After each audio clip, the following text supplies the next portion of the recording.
जय श्री राधे कृष्ण। जय श्री लक्ष्मी नारायण। जय माता एकादशी। नमस्ते, आप सभी का स्वागत है मेरे YouTube channel the beauty of spiritual life में। पौष माह के पुत्रदा एकादशी की आप सभी को अनंत शुभकामनाएं। महाराज श्री युधिष्ठिर ने पूछा, हे भगवान, आपने सफला एकादशी का महात्म्य बताकर बड़ी कृपा की। अब कृपा करके यह बतलाइए कि पौष माह के शुक्ल पक्ष की एकादशी का क्या नाम है, उसकी विधि क्या है और उसमें कौन से देवता का पूजन किया जाता है। भक्त वत्सल भगवान श्री कृष्ण बोले, हे राजन, इस एकादशी का नाम पुत्रदा है। इसमें भी नारायण भगवान की पूजा की जाती है। इस चर और अचर संसार में पुत्रदा एकादशी के व्रत के समान दूसरा कोई व्रत नहीं है।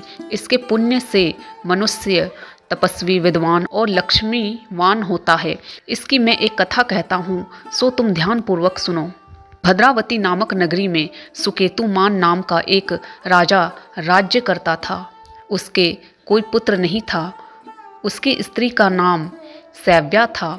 वह सदैव चिंतित रहा करती थी। राजा के पितर भी रो रो कर पिंड लिया करते थे और सोचा करते थे कि इसके बाद हमको कौन पिंड देगा। राजा को भाई, बांधव, धन, हाथी, घोड़े, राज्य और मंत्री, इन सब में से किसी से भी संतोष नहीं होता था। वह सदैव यही विचार करता था कि मेरे मरने के बाद मुझको कौन पिंडदान करेगा। बिना पुत्र के पितरों और देवताओं का ऋण मैं कैसे चुका सकूंगा। जिस घर में पुत्र ना हो उस घर में सदैव अंधेरा ही रहता है। इसलिए पुत्र उत्पत्ति के लिए प्रयत्न करना चाहिए।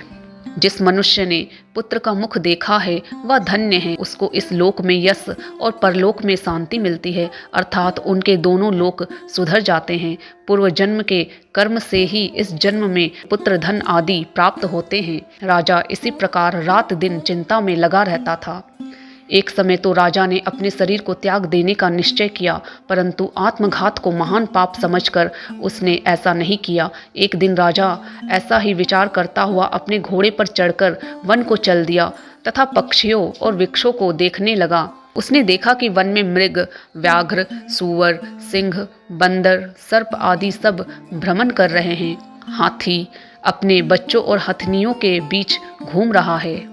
इस वन में कहीं तो गीदड़ अपने कर्कश स्वर में बोल रहे हैं, कहीं उल्लू ध्वनि कर रहे हैं। वन के दृश्यों को देखकर राजा सोच विचार में लग गया। इसी प्रकार आधा दिन बीत गया। वह सोचने लगा कि मैंने कई यज्ञ किए, ब्राह्मणों को स्वादिष्ट भोजन से तृप्त किया, फिर भी मुझको दुख प्राप्त हुआ, क्यों?